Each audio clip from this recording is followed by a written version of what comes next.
Vamos agora para o aluno Clisma, né, do terceiro ano A, Agroindústria, que vai ter como temática entre a linearidade e o cíclico, o entendimento sobre o tempo e sua condição indiferente ao ser humano.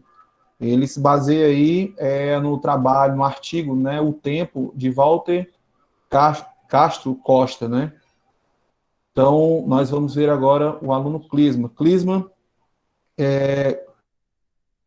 quando você quiser, meu querido, viu? Obrigado, professor, pela apresentação. Olá, boa noite a todos. Sejam todos muito bem-vindos ao projeto Café Filosófico 2020. Meu nome é Clisma da Silva Souza, sou aluno de terceiro ano da Escola Flávio Gomes Grangeiro.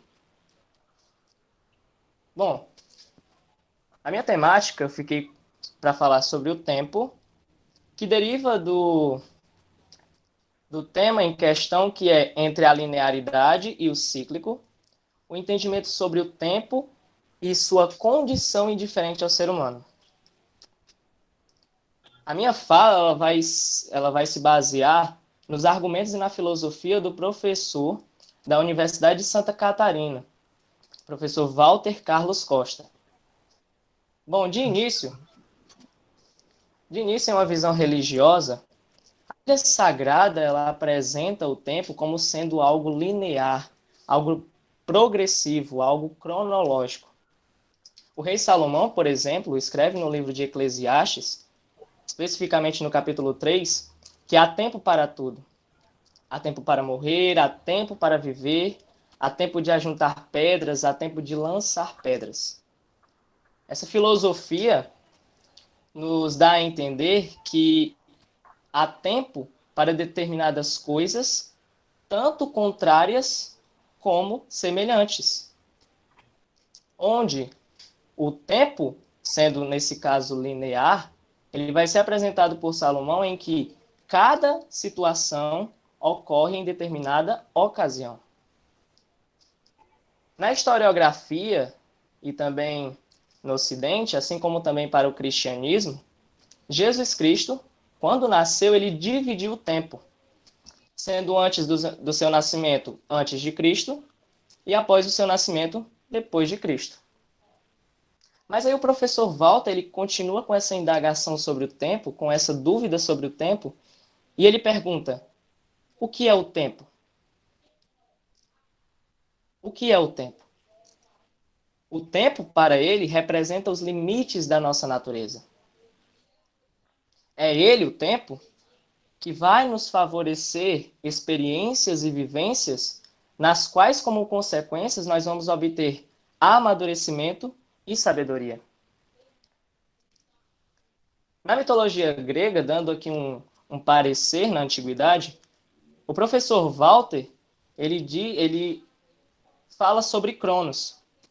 Cronos, ele é dito na mitologia como sendo o deus do tempo, e filho de Gaia, que é a terra, e Urano, que é o céu. Logo, para os gregos, o tempo é dito como a junção entre céu e terra. Ou seja, simbolicamente, dá-se a dizer que o tempo ele pode ser limitado, assim como também apresentar extensibilidade. Né? Céu e terra apresentam limites, como também são extensos. O professor Walter traz à tona a filósofa brasileira chamada de Marilena Chaui. Marilena Chaui, ela nos lembra do filósofo romano e poeta Ovídio. Ovídio ele traz em sua obra, a obra de Ovídio é Metamorfoses, um pouco sobre o tempo. E tem uma citação bem interessante que chama a nossa atenção, que diz o seguinte, que tudo flui e tudo só apresenta uma imagem passageira. O professor Walter ele corrobora com essa citação e complementa dizendo que o tempo e todos aqueles que estão subjugados a ele tendem a se transformar, tendem a se modificar e estão suscetíveis a modificações. Dando aqui um parecer na antiguidade também, mais uma vez, o professor Walter, ele afirma dizendo que o tempo, ele é cíclico para nós, para ele. O tempo é cíclico. O que é um tempo cíclico? Cíclico é aquilo que nasce, cresce e quando morre, dá início a uma nova etapa, segundo ele.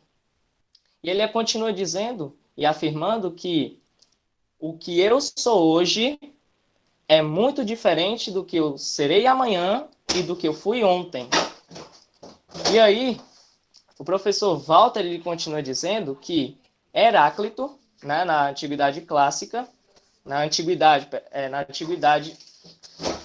Heráclito, ele era um filósofo pré-socrático. E aí, em relação ao Ovídio, como nós já ouvimos aqui, que o professor falou, o professor citou em seu artigo, Heráclito ele tem uma semelhança com as ideias de Ovídio, onde Heráclito ele vai dizer assim, que ele vai comparar o mundo como um rio. Por que como um rio? Porque ele vai dizer assim, que eu não posso entrar duas vezes no mesmo rio, porque a água que corre agora é muito diferente da que se passou. Então Heráclito ele tem aquela ideia, aquela filosofia de que o tempo ele é um fluxo, ele continua, mesmo que eu pare de uma maneira racional, de uma maneira estática mesmo. Então o tempo ele é algo fluxo, algo fluido, na verdade, algo que continua, algo que é cronológico, algo que segue uma linearidade. O professor Walter ele continua na sua viagem pelo tempo antigo e aí ele se volta para Platão. Platão ele tinha a ideia de tempo, de que ele entendia que o tempo ele nascia da observação do universo. Como assim? Platão ele dizia que quando nós observássemos o céu, o sol, os planetas, nós teríamos a ideia de universo e ao mesmo tempo a ideia de tempo. Então, Platão ele continua dizendo assim: se você não tivesse ouvido falar de sol, de céu, de estrelas ou de planetas, você não teria nenhuma ideia do que seria o universo. Logo, consequentemente, não teria nenhuma ideia do que seria o tempo. Para Immanuel Kant, e aqui o professor Walter, ele demora um pouco mais, porque essa filosofia de Kant é bem interessante.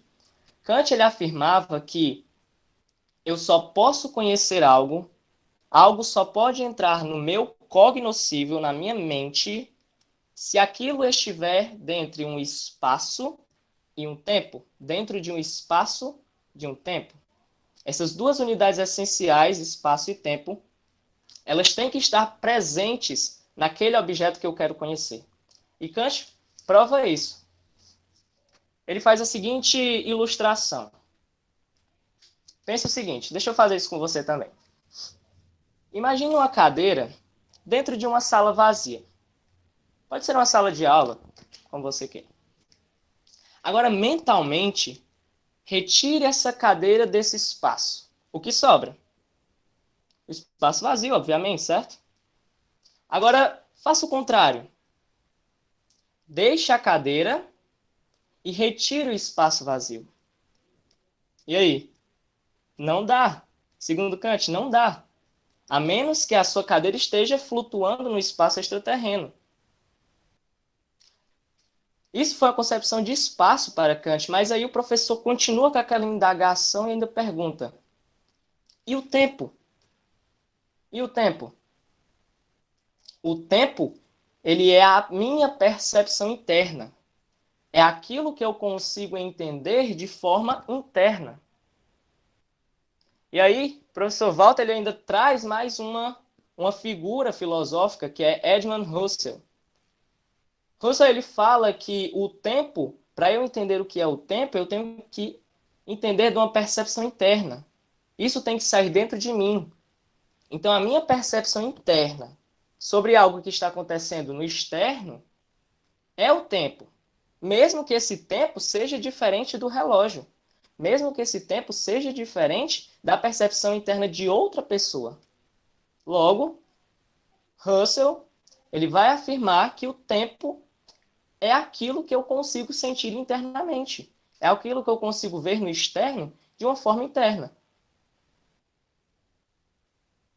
E aí, Walter, ele ainda traz à tona a situação de que cada civilização, cada pessoa, cada localidade, ela vai apresentar uma definição de tempo, uma definição de linearidade ou até mesmo cíclico, individualmente.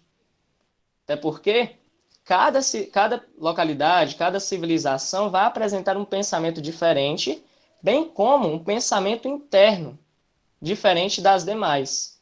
Logo, o tempo, segundo Albert Einstein, já trazendo à tona outro físico, ele afirma que o tempo é relativo.